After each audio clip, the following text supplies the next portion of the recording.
Chapter 10. Now the Lord said to Moses, Go into Pharaoh, for I have hardened his heart and the hearts of his servants, that I may show these signs of mine before him, and that you may tell in the hearing of your son and your son's son the mighty things I have done in Egypt, and my signs which I have done among them, that you may know that I am the Lord. So Moses and Aaron came into Pharaoh and said to him, Thus says the Lord, God of the Hebrews, how long will you refuse to humble yourself before me? Let my people go, that they may serve me, or else if you refuse to let my people go, behold, tomorrow I will bring locusts into your territory, and they shall cover the face of the earth, so that no one will be able to see the earth, and they shall eat the residue of what is left, which remains to you from the hail, and they shall eat every tree which grows up for you out of the field. They shall fill your houses, the houses of all your servants, and the houses of all the Egyptians, which neither your fathers nor your fathers' fathers have seen, since the day that they were on the earth to this day. And he turned and went out from Pharaoh. Then Pharaoh's servants said to him, How long shall this man be a snare to us? Let the men go, that they may serve the Lord their God. Do you not yet know that Egypt is destroyed? So Moses and Aaron were brought again to Pharaoh, and he said to them, Go serve the Lord your God, who are the ones that are going. And Moses said, We will go with our young and our old, with our sons and our daughters, with our flocks and our herds we will go, for we must hold a feast to the Lord. Then he said to them, The Lord had better be with you when I let you and your little ones go. Beware, for evil is ahead of you. Not so. Go now, you who are men, and serve the Lord, for that is what you desired. And they were driven out from Pharaoh's presence. Then the Lord said to Moses, Stretch out your hand over the land of Egypt, for the locusts, that they may come upon the land of Egypt, and eat every herb of the land, all that the hail has left. So Moses stretched out his rod over the land of Egypt, and the Lord brought an east wind on the land all the day and all that night. When it was morning, the east wind brought the locusts. And the locusts went up over all the land of Egypt, and rested on all the territory of Egypt. They were very severe. Previously there had been no such locusts as they, nor shall be there such after them. For they covered the face of the whole earth, so that the land was darkened, and they ate every herb of the land, and all the fruit of the trees which the hail had left. So there remained nothing green on the trees, or on the plants of the field throughout all the land of Egypt.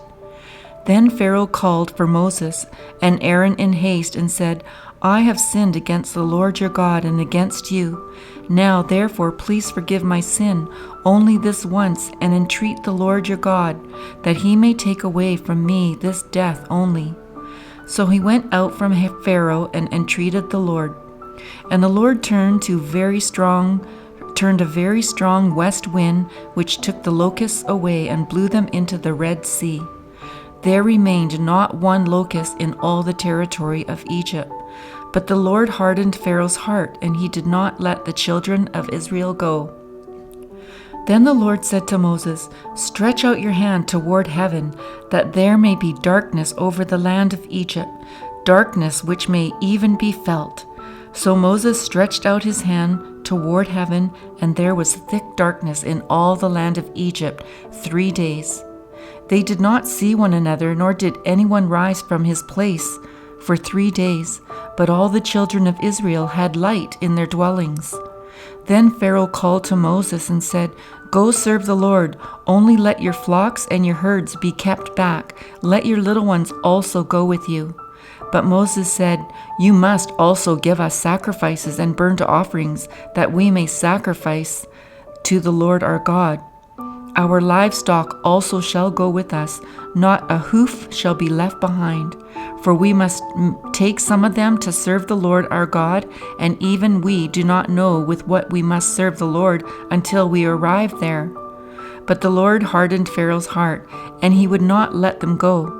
Then Pharaoh said to him, Get away from me, take heed to yourself, and see my face no more, for in the day you see my face, you shall die." So Moses said, "You have spoken well. I will never see your face again." Chapter 11. And the Lord said to Moses, "I will bring one more plague on Pharaoh and on Egypt. Afterward he will let you go from here. When he lets you go, he will surely drive you out of here altogether. Speak now in the hearing of the people, and let every man ask from his neighbor and every woman from her neighbor articles of silver and articles of gold." And the Lord gave the people favor in the sight of the Egyptians. Moreover, the man Moses was very great in the land of Egypt, in the sight of Pharaoh's servants, and in the sight of the people. Then Moses said, "Thus says the Lord, about midnight I will go out into the midst of Egypt, and all the firstborn in the land of Egypt shall die, from the firstborn of Pharaoh who sits on his throne, even to the firstborn of the female servant who is behind the handmill, and all the firstborn of the animals. Then there shall be a great cry throughout all the land of Egypt, such as was not like it before, nor shall be like it again. But against none of the children of Israel shall a dog move his tongue, against man or beast, that you may know that the Lord does make a difference between the Egyptians and Israel. And all these your servants shall come down to me and bow down to me, saying, 'Get out, and all the people who follow you. After that I will go out.' Then he went out from Pharaoh in great anger. But the Lord said to Moses, 'Pharaoh will not heed you, so that my wonders may be multiplied in the land of Egypt.' So Moses and Aaron did all these wonders before Pharaoh, and the Lord hardened Pharaoh's heart, and he did not let the children of Israel go out of his land. Chapter 12. Now the Lord spoke to Moses and Aaron in the land of Egypt, saying, "This month shall be your beginning of months. It shall be the first month of the year to you. Speak to all the congregation of Israel, saying, On the 10th of this month, every man shall take for himself a lamb, according to the house of his father, a lamb for a household. And if the household is too small for the lamb, let him and his neighbor next to his house take it according to the number of the persons. According to each man's need, you shall make your count for the lamb. Your lamb shall be without blemish, a male of the first year. You may take it from the sheep or from the goats. Now you shall keep it until the 14th day of the same month. Then the whole assembly of the congregation of Israel shall kill it at twilight. And they shall take some of the blood and put it on the two doorposts and on the lintel of the houses where they eat it. Then they shall eat the flesh on that night, roasted in fire, with unleavened bread and with bitter herbs they shall eat it. Do not eat it raw, nor boiled at all with water, but roasted in fire, its head with its legs and its entrails. You shall let none of it remain until morning, and what remains of it until morning you shall burn with fire. And thus you shall eat it, with a belt on your waist, your sandals on your feet, and your staff in your hand. So you shall eat it in haste. It is the Lord's Passover. For I will pass through the land of Egypt on that night, and will strike all the firstborn in the land of Egypt, both man and beast, and against all the gods of Egypt I will execute judgment. I am the Lord. Now the blood shall be a sign for you on the houses where you are, and when I see the blood I will pass over you, and the plague shall not be on you to destroy you when I strike the land of Egypt. So this day shall be to you a memorial, and you shall keep it as a feast to the Lord throughout your generations. You shall keep it as a feast by an everlasting ordinance. 7 days you shall eat unleavened bread. On the first day you shall remove leaven from your houses, for whoever eats leavened bread from the first day until the 7th day, that person shall be cut off from Israel. On the first day there shall be a holy convocation, and on the 7th day there shall be a holy convocation for you. No manner of work shall be done on them, but that which everyone must eat, that only may be prepared by you. So you shall observe the feast of unleavened bread, for on this same day I will have brought your armies out of the land of Egypt.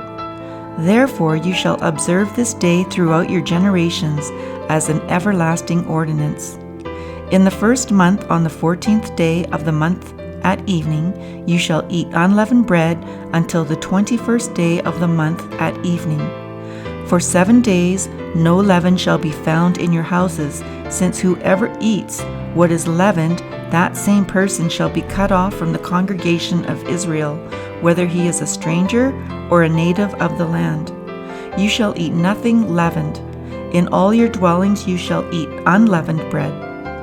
Then Moses called for all the elders of Israel and said to them, Pick out and take lambs for yourselves according to your families, and kill the Passover lamb.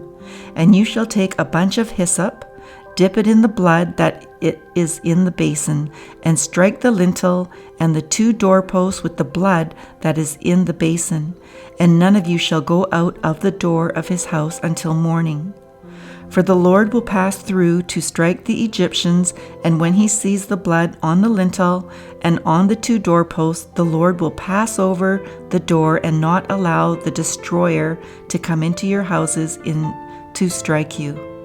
And you shall observe this thing as an ordinance for you and your sons forever.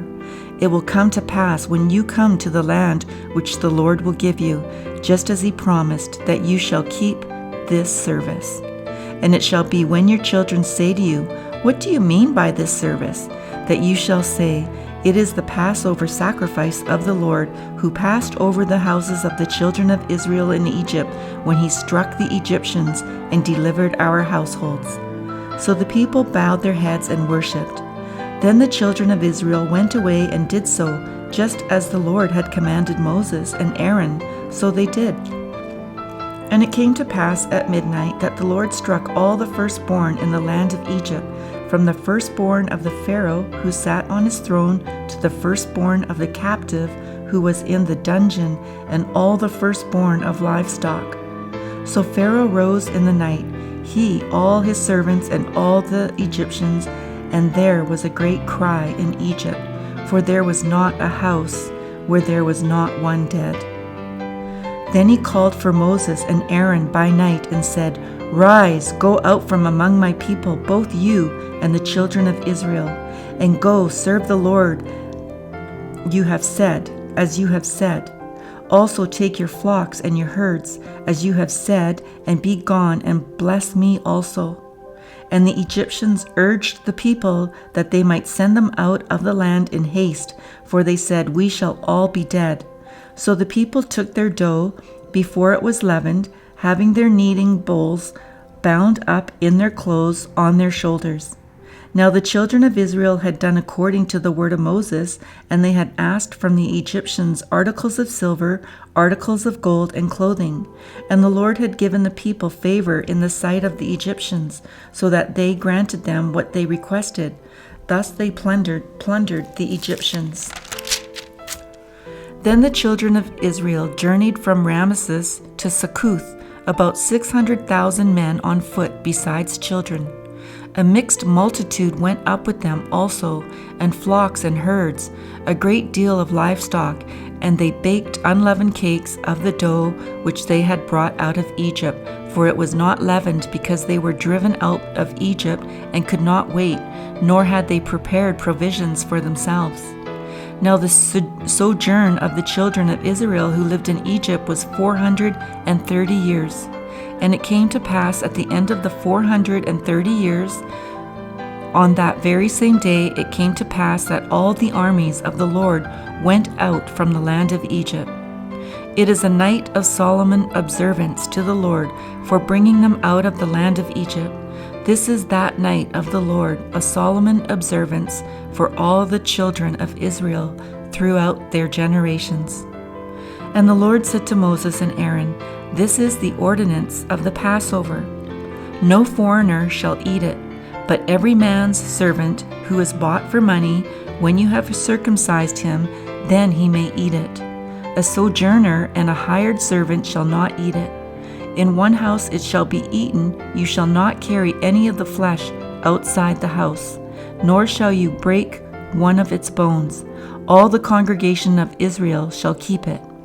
And when a stranger dwells with you and wants to keep the Passover to the Lord, let all his males be circumcised, and then let him come near and keep it. And he shall be as a native of the land, for no uncircumcised person shall eat it. One law shall be for the native born and for the stranger who dwells among you. Thus all the children of Israel did, as the Lord commanded Moses and Aaron, so they did.